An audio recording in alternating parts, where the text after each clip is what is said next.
Salibonani, Unjani, Makadiko. Hello, everyone. Welcome back to another broadcast of the African Diaspora News Channel with me, your host, Maritawana Sitole Imali. And if you're just joining us for the first time, you're most definitely welcome.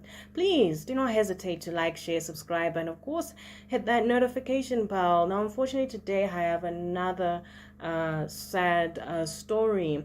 In a heartbreaking revelation, a dark and exploitative trade is actually happening between China and Malawi, where the desperation to escape poverty in the latter is actually being cynically harassed to fuel a booming business of human trafficking, in which young women are being traded on the market as sex slaves and bonded into arranged marriages through a web of coercion and illegality. Now, Malawi, which is actually one of the most, according to some Western nations, probably most impoverished land, underdeveloped nations, I suppose, is grappling with severe economic hardship or difficulties. Now, the situation has left many young women, including children, vulnerable to coercion by human traffickers operating across the country with their headquarters in the capital, Lilongwe.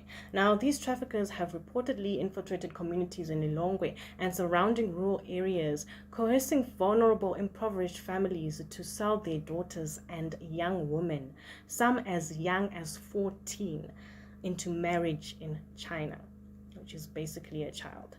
Now, many of these arranged marriages border on human trafficking and sex slavery, with the brides, some of whom are underage, coerced into these unions by aggressive traffickers who employ threats and bribery to achieve their sinister goals. Now, I've reported on a story similar to this where there was child marriage occurring.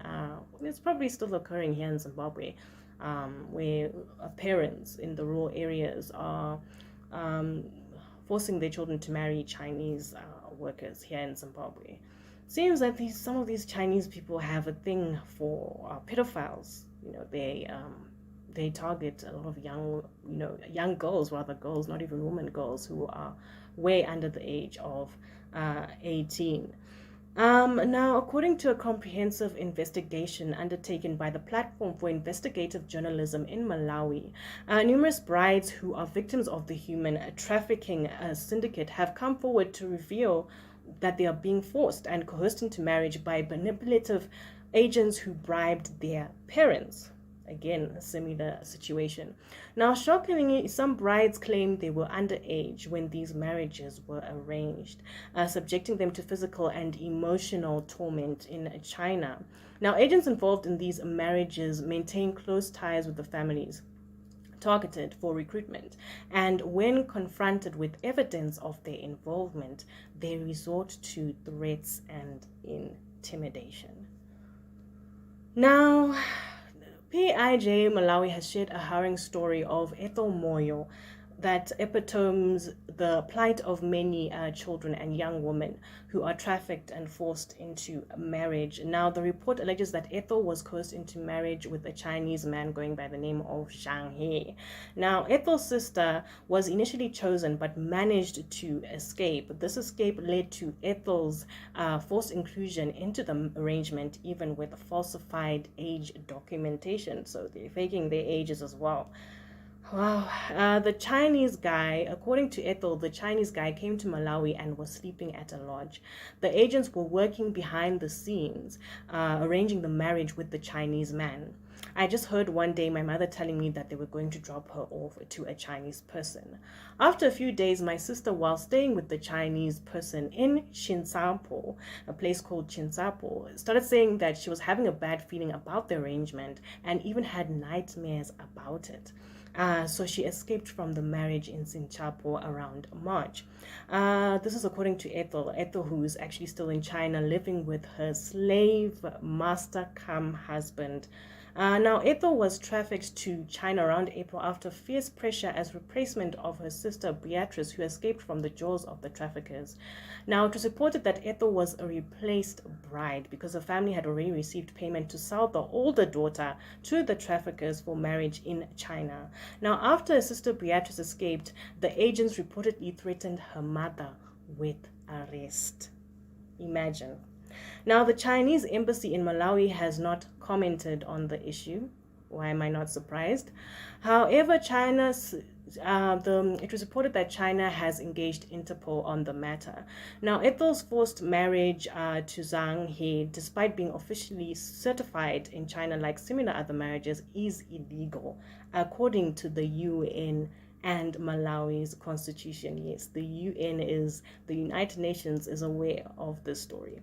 Now, the traffickers have persistently been warning Ethel against leaving the marriage, saying no one will come to her rescue and that there is no money to repatriate her back to Malawi. The UN in Malawi has acknowledged being aware of the trafficking syndicate. Director from the UN headquarters in Malawi has said, I am also aware of some gentlemen who contacted a certain lawyer in Lilongwe looking for the possibility of a legal support to register an organization in Malawi whose agenda was going to be recruitment and arrange a marriage for women in Malawi. Now, Ethel contacted a Lilongwe-based lawyer, Stanley Chirwa, who has been supporting her with her case.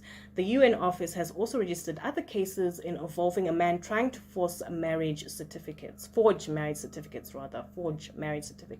creating fake certificates. Now, while the UN agency is aware of the issue, the Malawian government remains oblivious to the trade. Again, why am I not surprised? The Ministry of Gender, though, its spokesperson feigned ignorance when the Malawi newspaper reported approached the ministry for comment. Now, this is very unfortunate that this is happening in 2023, going to 2024, in this day and age where a lot of African, organizations are speaking out, and there are organizations there that represent the girl child, the black girl child, the African girl child, are speaking out against child marriage. It's unfortunate that this day and age, this is still going on. Worse off, these women are being trafficked to China. Please do let us know what you think in the comment section of this story, and please do not hesitate to follow us on social media at African Diaspora News. Don't forget to download the African Diaspora News app if you haven't done so. Plenty of very valuable information there, and of course you can find me, Maritawana, on social media at Maritawana ZW. From me and the team, it's bye for now, and I'll definitely see you in another broadcast. Cheers.